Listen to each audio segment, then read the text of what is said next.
여러분 그 미국에 살면서요 정말 걱정을 많이 해요.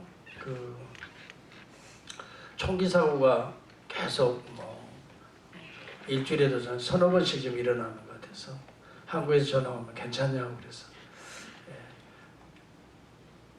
뭐 어디든지 다 위험한 건 마찬가지 아닙니까? 제가 그렇죠. 또 한국에도 뭐 미사일이 계속 지금 쏘아대대요. 미사일 쏘죠. 예. 또 일본은 또 뭐 경제 보복한다고 또 수출 규제하고 있죠. 또 얼마 전에는 독도 상공에 그냥 중국 비행기, 러시아 비행기가 뭐 연합으로 뜨지를 않아요. 예. 자, 이런 가운데 저희들이 살아가고 있어요. 예. 그렇지만 우리는 걱정하지는 않습니다. 왜냐하면 하나님이 보고 계시기 때문이라고 저는 믿습니다. 하나님이 보신지라. 가장 어둠에 날때부터 소경된 자를 보신지라. 여러분, 우리 주님은 하나님으로서 가장 비참한 인생을 보고 계시면 그때 하나님의 구속의 역사가 first step, 시작이 되는 거죠. 하나님이 보고 계시면 염려할 건 없습니다. 그래서 많은 학자들이 그런 이야기합니다.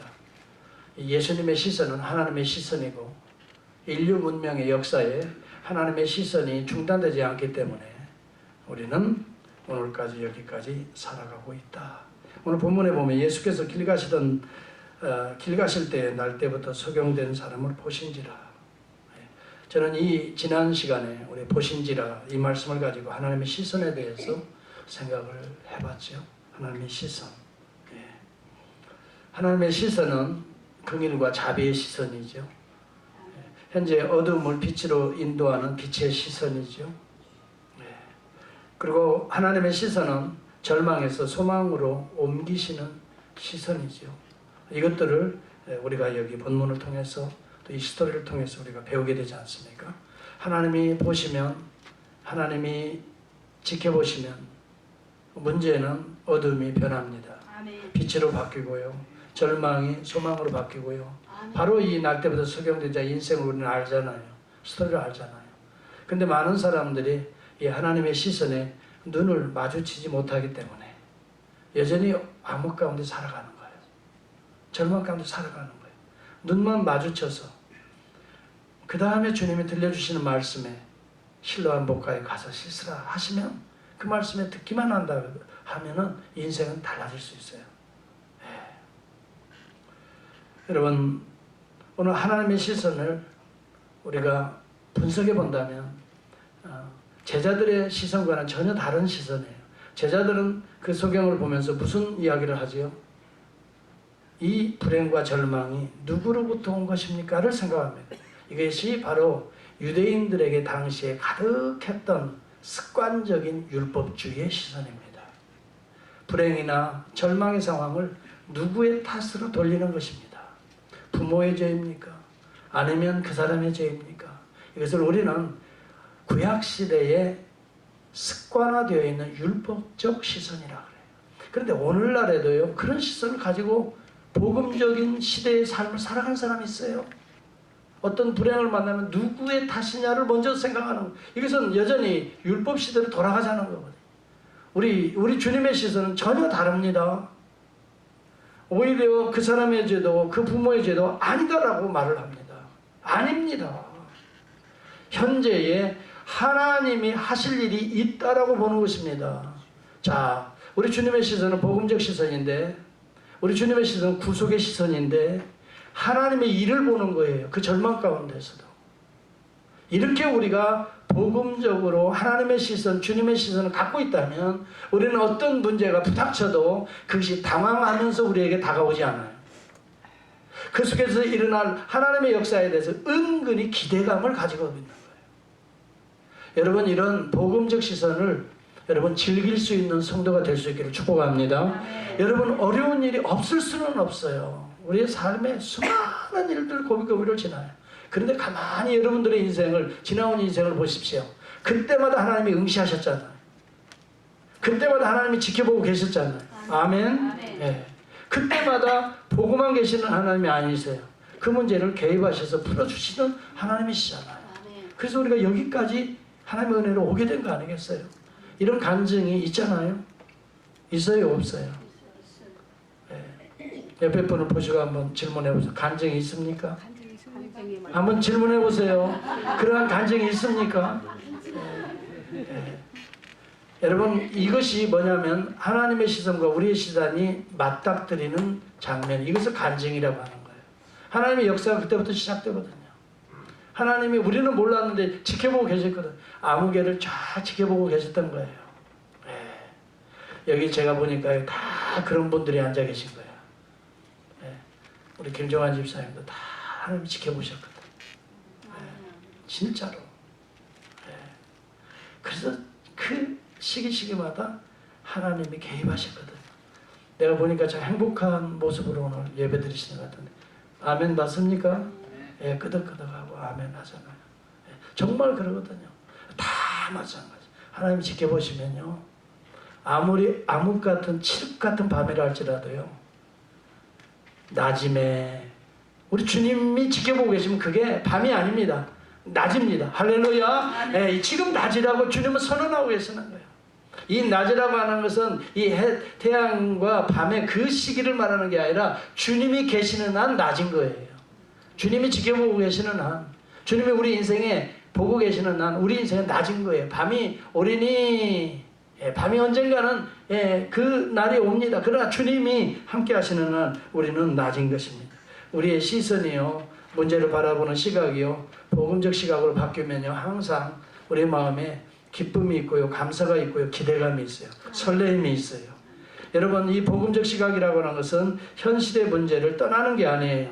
현실의 문제를 떠나고 무슨 황당한 어떤 사건을 막 향하는 게 아니에요. 현실의 시각을 분명히 가지고 있어요. 이 팩트 체크하고 있어요. 현실의 문제를 떠나는 게 아니에요. 복음적 시각은, 그리스도의 시각, 하나님의 시각은요, 현실을 정확히 분석합니다. 자, 이사야서 53장 5절과 6절을 제가 그 시각으로 해석해냅니다. 그가 찔림은 우리의 허물을 인하며 그가 상함은 우리의 죄악을 인함이라. 그가 징계를 받음으로 우리가 평화를 누리고 그가 채찍에 맞음으로 우리가 나음을 입었도다. 우리는 다 양 같아서 각기 제 길로 갔거늘 여호와께서는 우리 무리의 죄악을 그에게 담당시키셨도다. 여기 분명히 현실을 분명하게 하나님이 직시하고 있습니다. 우리의 허물이 있다는 거예요. 우리의 허물이 없다는 게 아니에요. 우리의 죄악 갑자기 없어지는 게 아니에요. 있어요. 죄악이 있어요.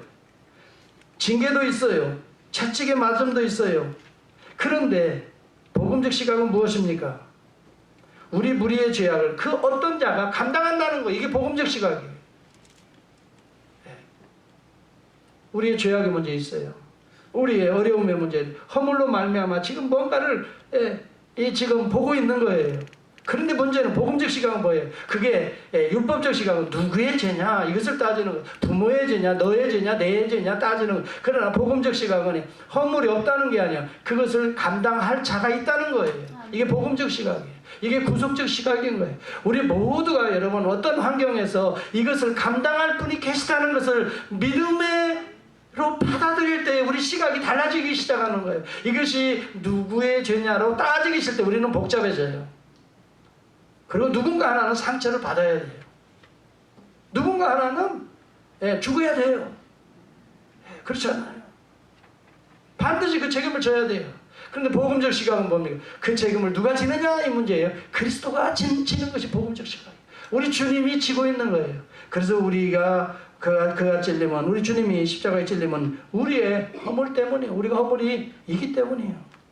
그가 상함은 우리의 죄악 때문이라고 성경은 말하고 있습니다.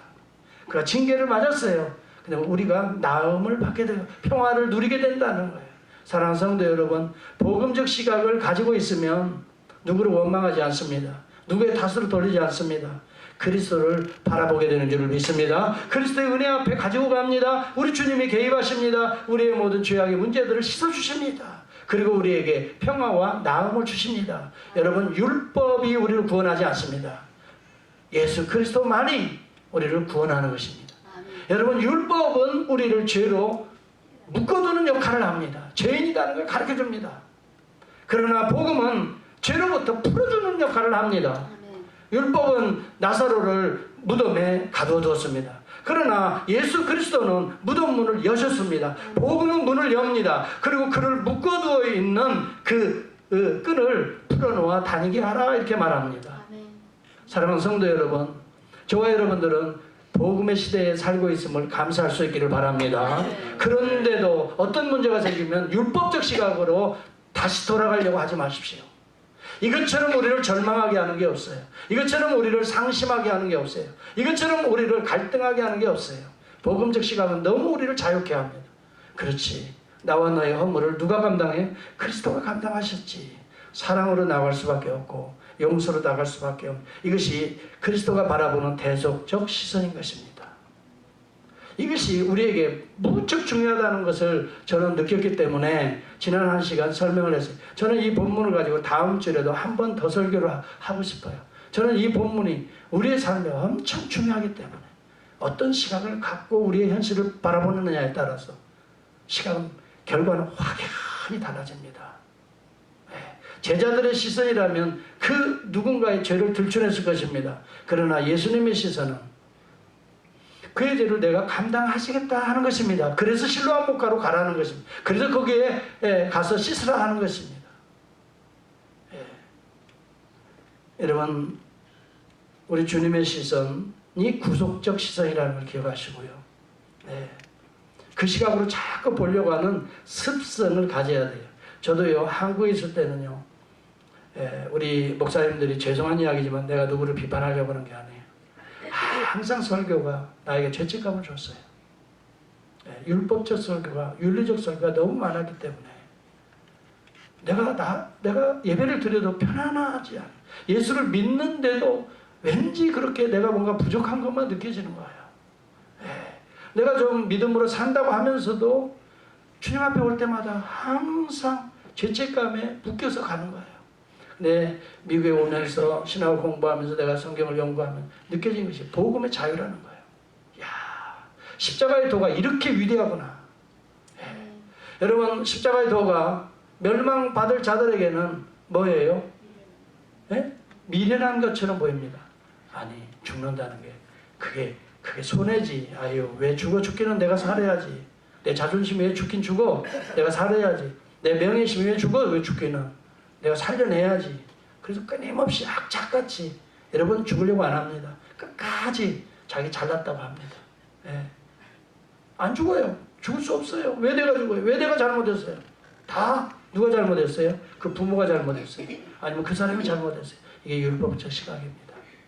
그런데 예수를 진짜 깊이 알고 나서부터는 내가 예수와 함께 죽고 예수와 함께 살아나는 것이 복음이구나.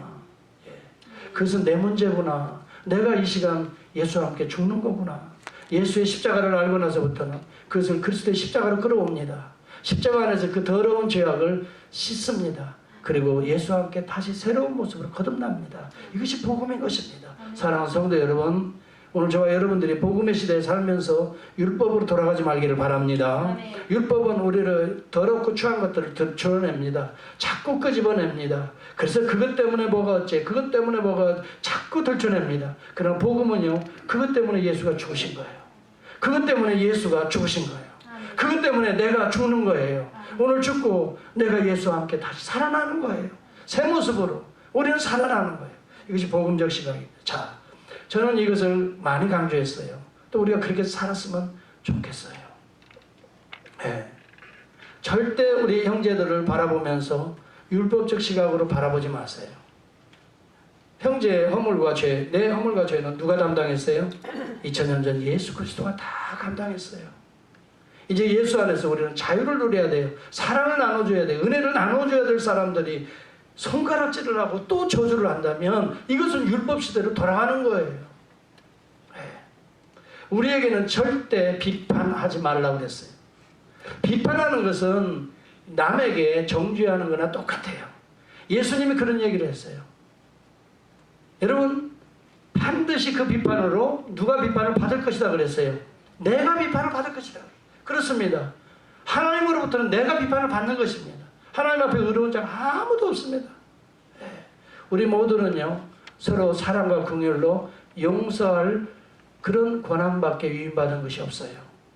서로 씻고 서로 용서하는 것밖에 없어요. 여러분, 우리 오늘 장로님께서 기도하신 내용도 그것이 어디부터 시작돼야 되냐면 내 식구에서부터 시작돼야 됩니다. 내 부부에게서부터 시작돼야 됩니다. 복음적으로 대하지 마십시오. 율법적으로 대하지 마십시오. 율법은요, 항상 지적합니다. 비판합니다. 고치려고 합니다. 그러나 복음은요, 주님이 감당하십니다. 내가 주님과 함께 감당하려고 노력하는 것입니다. 그 실수함으로 내가 빨리 가서 여러분, 그릇을 깼습니다. 설거지를 하다가. 그랬을 때 율법적으로 대하는 사람이 있어요. 내가 그래서 뭐라고 그랬어? 조심하라고 그랬잖아. 몇번 이야기해도 계속 그래. 당신 소망 없어? 이렇게 나가면 이게 율법적인 여러분 애티튜드입니다. 복음적인 시각은 뭡니까?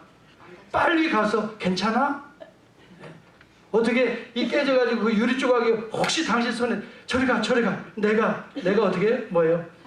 내가 이거 치울게. 저리 가 내가. 사랑하는 성도 여러분, 율법적인 사람과 복음적인 사람 이런 차이가 있습니다. 여러분 어떻게 사십니까?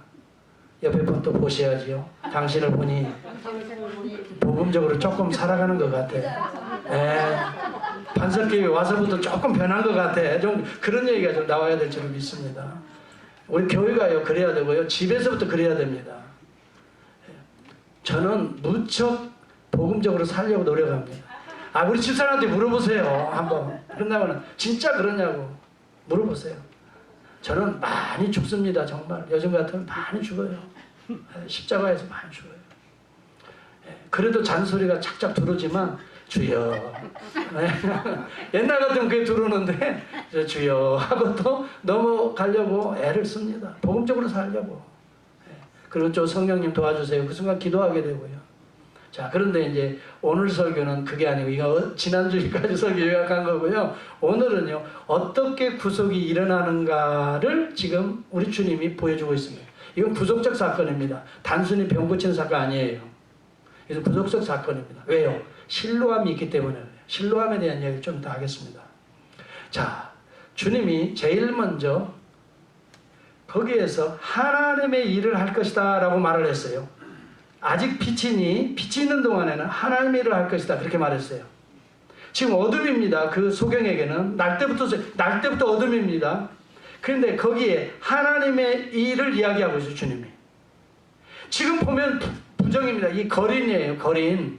소경된 사람들은 집안에서도 배척받아가지고 못 먹고 사니까 얻어서 불쌍한 동정심을 얻어서 살아야 되잖아요. 그래서 이 거린이라고 8절에 말하잖아요. 저 거린이 어떻게 눈을 떴나? 사람들이 막 이상하게 생각하잖아요. 거린이거든요.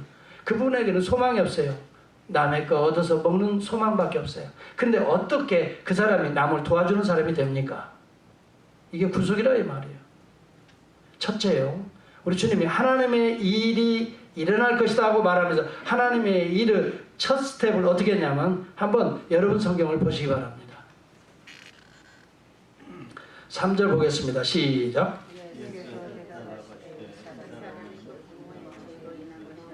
과거를 묻지 않죠.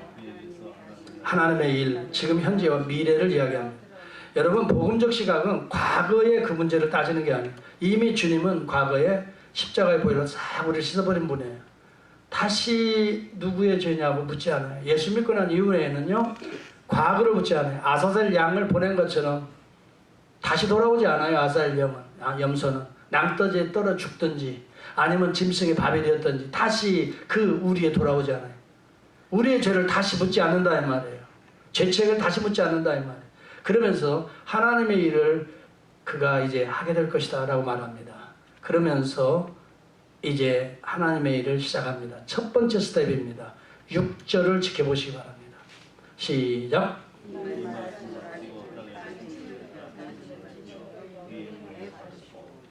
네, 많은 사람들이요 성경에 이 성경신학을 모르니까요 예수님을 모독합니다.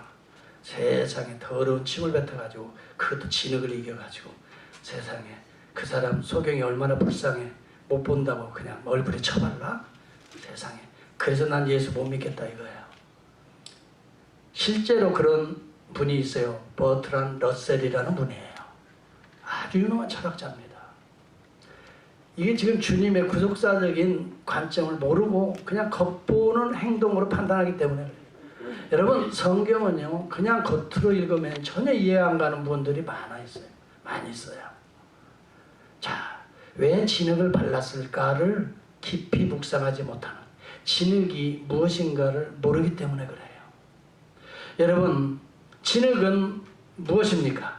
진흙하면 생각나는 게 뭡니까?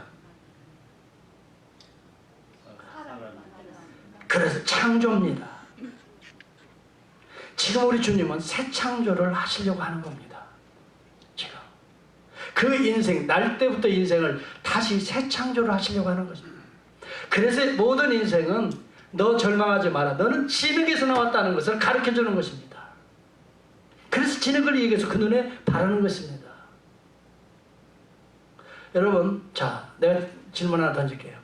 진흙을 바르는 이유는 누구를 보라고 바르겠습니까? 누구를 보라고 진흙을 바르겠습니까? 그 소경입니까? 날 때부터 소경된 자입니까? 아니면 그 누구의 죄라고 묻는 제자들이요, 또 바리새인들입니까? 누구를 보라고 진흙을 바르겠습니까? 여러분이 대답을 안 하면 대답할 때까지 저는 물만 마시고 있겠습니다. 누구를 보라고? 그 사람도 물론 표현이 되겠습니다만, 그러나 나는 내가 눈을 감고 실제적으로 실험을 해봤어요. 진흙을 한번 눈에 발라보니까 이게 어떻게 보면 내가 진흙이라는 알기 때문에 진흙이지만 자칫 잘못하면요 밀가루 반죽인 줄 알았어요. 예, 맛있는 떡을 만들기 전에 밀가루 반죽하는 거 있죠? 그걸 쫙 바른 것 같아요. 물 좀 섞어가지고. 그거와 똑같아요. 예. 그러니까 결국은 소경은 이게 진흙인지 침인지 전혀 모르는 거예요. 그렇죠? 소경은 몰라요. 왜? 감각으로만 지금 필링으로만 느끼는 거예요. 이제 접촉하는 그 감각으로만 느끼는 건데, 실제적으로 진흙이고 침이라는 걸 아는 분은 누굴까요? 바리새인하고 제자들입니다. 그들에 대한 교훈입니다. 너희들은 누구의 죄냐고 정죄하고 판단했지? 보라. 이 문제, 소경의 문제, 날 때부터 소경된 이 절망의 문제는 진흙이라는 것을 보여주고 있는 거예요. 너희들은 진흙에서부터 창조되었다. 하나님의 손길이 함께하지 않는 한 진흙이다. 더스트다. 진흙이라는 것은 먼지라는 이야기예요. 더스트. 여러분, 먼지는 병영균을 옮기는 것입니다. 먼지입니다. 그런데 우리 인생이 먼지에서부터 나온 겁니다. 진흙에서부터 나온 거예요. 그러니까 여러분, 이 이야기는 무슨 이야기냐면, 조금 그럴듯하다고 화장빨 가지고 자랑하지 말라 이거예요. 진흙이다 이거예요. 사람들에게는 멋있게 이렇게 저렇게 색칠해 가지고 나와서 이렇게 다니지만은 너 벗겨놓고 보면 진흙이다 이거예요. 너 멋있게 목사라고 양복 입고 그럴듯하게 안경 쓰고 나왔지만 넌 진흙이야. 돈 좀 있다고요? 뭐 좀 그럴듯하게 산다고요? 진흙이야, 진흙. 하나님이 터치하시지 않으면 진흙에 불과해. 하나님이 그 진흙을 습도를 넣어서 개어서 작품을 만들지 않으면 넌 진흙이야. 그 이야기를 지금 메시지를 던져주시는 거예요. 여러분, 하나님이 우리에게 습도를 풀어넣어 먼지들을 모아서, 하나님이 입김에 나오는 먼지들을, 습도를 모아서 잘 이기어서 만들어내지 않으면 우리는 진흙이에요, 진흙. 더 나아가서 먼지예요, 더스트. 1970년대에 유행했던 노래가 하나 있죠? 뭔 노래인지 아세요? 더스트 하면 뭐 눈치가 좀 있어야 되는데, 이 캔사스인가요? 그룹 사운드, 캔사스가 불렀던 노래예요. 이야, 더스트 인 더 윈이라는. 아이고, 우리 집사님 벌써 띄우시네. 네. 잠시 동안 나는 눈을 감는다. 그 순간은 지나간다. 내 모든 꿈, 내 눈앞에서 호기심도 지나가 버린다.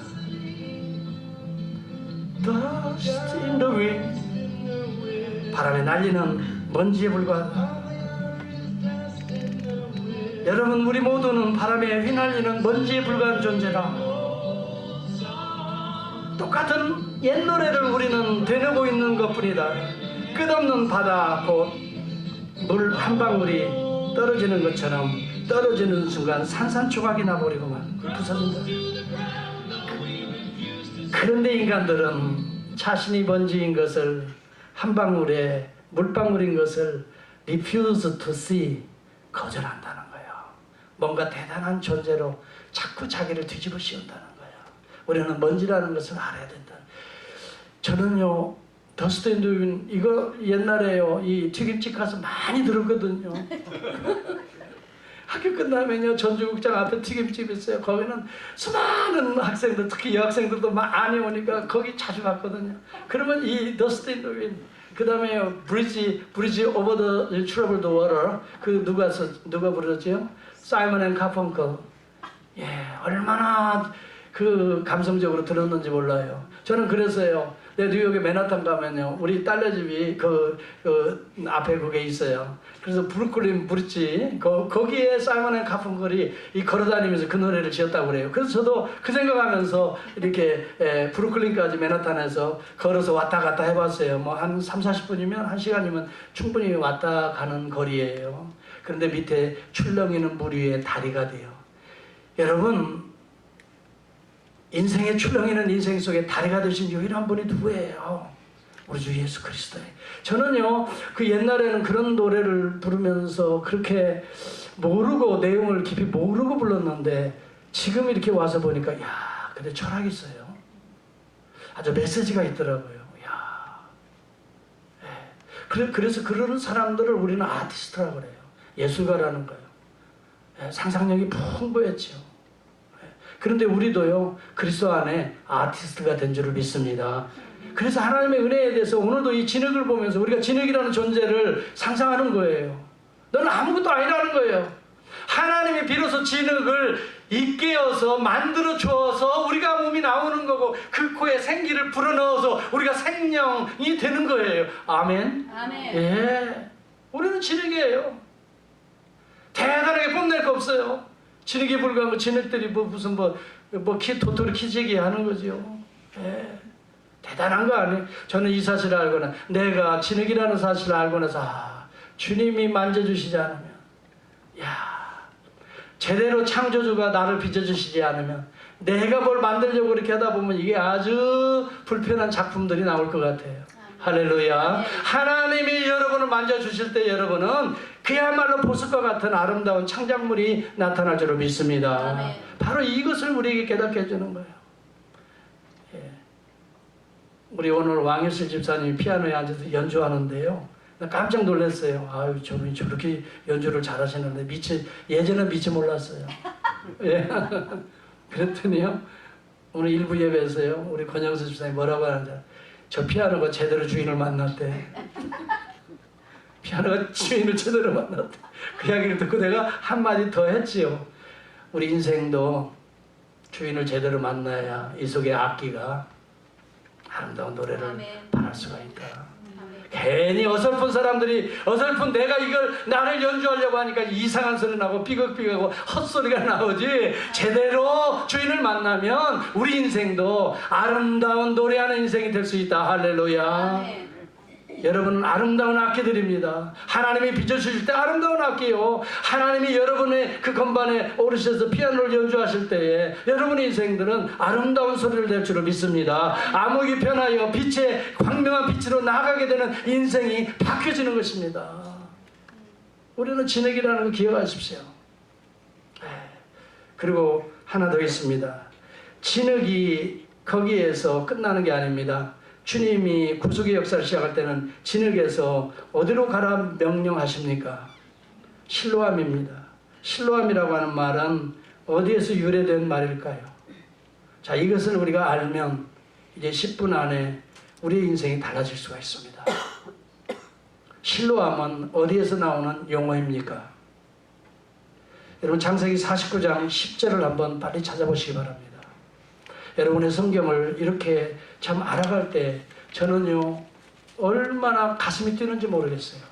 말씀을 준비하면서 이런 깊은 내용이 우리 주님의 이 한마디 한마디 언어 속에 담겨져 있었구나. 49장 10절입니다. 실로암의 원어가 실로아입니다. 그런데 이 실로아가 실로라고 한국말은 되어 있습니다. 거기 같이 한번 읽어볼까요? 시작. 홀이 유다를 떠나지 아니하며 친위자의 지팡이가 그 발 사이에서 떠나지 아니하시기를 언제까지? 실로가 오시기까지 미치리니 그에게 모든 백성이 복종하리라. 그렇게 말합니다. 이 야곱이 지금 유다를 축복하는 내용입니다. 그 모든 스토리는 내가 다 지금 시간이 없으니까 여러분이 찾아보기로 하고요. 유다를 축복하는데 앞으로 유다 너의 후손 가운데 누가 나타날 것이다? 친위자의 지팡이, 다시 말하면 왕족이 계속 나타날 거다. 언제까지 유다의 왕족이 나타나는가? 실로가 오시기까지, 참된 왕이 오시기까지 네 후손에서 계속 왕들이 나타날 것이다. 그래서 유다 지파에서 왕족들이 거의 20명이 나타납니다. 그래서 이스라엘의 역사를 운행합니다. 그 이스라엘의 왕족들은 언제 때 중단됩니까? 언제 때 새로운 왕으로 대체됩니까? 예수가 오실 때, 실로가 오실 때. 그래서 실로라는 말은 보냄을 받은 자라는 뜻입니다. 실로함이 보냄을 받은 자라는 뜻입니다. 우리 주 예수 그리스도가 보냄받은 자로, 하나님께 보냄받은 자로 오시기까지 유다의 지파의 육신적인 왕이 이어졌습니다.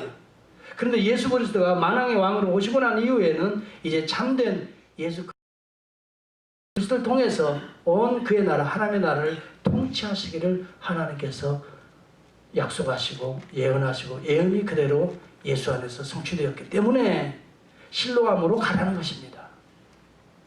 그 이유가 있습니다. 왜 실로암으로 가라고 했나? 거기에는 많은 우물들도 있고 냇가도 있고 하필이면 요단강도 있을 겁니다. 요단강으로 가라면 좀 예수님 세례도 받았으니까 의미도 있을 것 같은데 요단강으로 가라고 하지도 않았어요. 실로암 목가에 가서 씻으라 그랬어요. 그때 실로암은 왜일까? 여러분 유대 민족들에게는 이 야곱의 축복이 그대로 이어질 오실 하나님이 보내신 메시아가 오실 때까지 그날을 대망하는 메시아 사상이 있었기 때문에 예루살렘하고 제일 가까운 그 우물, 우물을 실로암이라고 히스기야 왕 때 붙였던 거예요. 그리고 그 실로암 물을 떠다가 예루살렘 성수에 부으면서 메시아를 기다리고 있었던 거예요. 이것이 초막절에 마지막 날 행하는 행사였어요. 제가 언젠가 설교했어요. 초막절에 마지막 날 두 가지 행사를 한다고 해서 하나는 점등식을 했어요. 어둠의 이 땅에 빛을 비추소서 하면서 이 예루살렘 성전에 불을 붙이는 점등 행사라고. 두 번째는요, 이 메마른 우리의 심령에 하나님의 생수를 부어주소서 하고 실로암 목가에 가서 물을 기르다가 어디다 부었어요? 예루살렘 성전에 붓는 행사를, 두 가지 행사를 마지막 날에 하면서 휘날레가 이제 장식이 됩니다. 그런데 바로 그 실로암이 이스라엘이 대망하는 메시아의 우물이었던 것입니다. 그래서 그 우물은 그들에게는 물을 기르면서 오실 메시아를 기다리고 있었던 거예요. 민족의 압제로부터 구원할 메시아를 기다렸던 거예요. 그런데 오늘 여기 본문에 예수님께서 날 때부터 소경된, 다시 말하면 이스라엘을 상징하는 사람입니다. 우리를 상징하는 사람이에요. 죄인을 상징하는 이 지금 존재가 바로 날 때부터 소경된 자예요. 암흑이에요. 소망 없어요. 아무리 멋있게 자기들 스스로 뭐 이것저것을 갖추어서 무화과나무 이 옷을 해 입어도 우리는 절망할 수밖에 없는 이 시대의 모습이에요. 그런데 우리 주님이 너는 진흙이야, 이것을 그들에게 보여주는 거예요. 바리새인과 같이 무슨 종교 행위로 뭐 율법으로 무슨 뭐 그럴듯하게 대단하게 하나님과 가까이 간다고? 너 위선자들이야. 다 정망합니다. 너도 알고 보면 위선자야. 너가 가르치는 그것으로 너도 행하지 못해. 너가 지적하고 비판하지만 너 자신을 보면 너 역시도 회칠한 무덤이야. 주님 그렇게 이야기합니다. 그리고 우리 모두가 죄인된 것임을 알게 합니다. 이것이 진흙입니다. 그래서 모든 사람이 죄를 범하였음에 하나님의 영광에 이르지 못하느니라고 성경은 말합니다. 그런데 그에게 소망이 없다는 것, 정죄에서 끝나는 게 아닙니다. 이것은 메시아의 일이 아닙니다. 하나님의 일은 바로 그러한 자들을 긍휼로 바라보시고 진흙을 바르셔서 그 자신이 죄인됨을 알게 하시고 그 다음에 실로암 목가로 인도하는 거예요. 보냄을 받은 자, 하나님이 보내신 자를 통해서 씻으라 그랬어요. 하나님이 보내신 자 예수 그리스도예요. 실로암은 무슨 사실 어떤 면에서 영적으로 보면 십자가의 보혈로 씻는 것입니다. 우리의 죄를 씻는 것이 실로암이었던 것입니다. 거기에서 메시아가 우리의 죄를 대신 하셔야만 우리가 나음을 입고 그분이 채찍에 맞으셔야만 우리가 평화를 누릴 수밖에 없기 때문에 죄와 허물을, 죄악을 그에게 담당시키셨도다. 이것이 하나님의 계획이었고 예수 그리스도가 그것을 감당하신 것입니다. 오늘 우리에게, 소망 없는 우리에게 유일한 소망은, 볼 수 없는 우리에게 유일한 광명에 비친 실로암은 보냄받은 자 그리스도께 나아가는 것입니다. 여러분, 그 외에는 소망이 없어요. 돈이 여러분을 소망을 준다고요? 뭔가 명예가, 권세가요? 여러분, 제가 어제 뉴스를 보고 깜짝 놀랐어요. 여러분 아시지요? 이 제프리 웹스타인. 얼마 전에요, 미성년자들 37명을 매춘해가지고 그 사람이 감옥에 지금 기소돼서 감옥에 들어갔잖아요. 그 맨하탄의 메트로폴리탄 그 교도소에 들어가서 수감됐어요. 이 사람이 억만장자입니다. 여러분이 상상할 수 없는 헤지펀드 매니저 출신이에요. 그래서 억만장자예요. 이 친구가 누구냐면, 최고의 절친이 누구냐면 누구예요? 트럼프예요.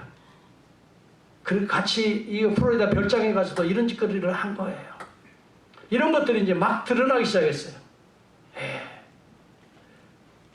그래가지고 이것을 옛날에도 걸려서 이 사람을 그냥 풀어주는 일에 그러니까 그걸 다 감추어진 일에 앞장선 사람을 그 무슨 장관, 노동부 장관인가로 트럼프 행정부에 세웠어요. 근데 그 사람이 이것이 드러나가지고 이 사람이 사임했어요. 얼마 전에 사임했다고요. 근데 이분이 여기에서 불기소 처분을 받으려고 보석금을 얼마를 신청을 했냐면 1,100억 원을 신청했어요. 1,100억 원. 놀라는 분도 별로 없네. 여러분들은 그 정도는 다 갖고 계신가 봐요.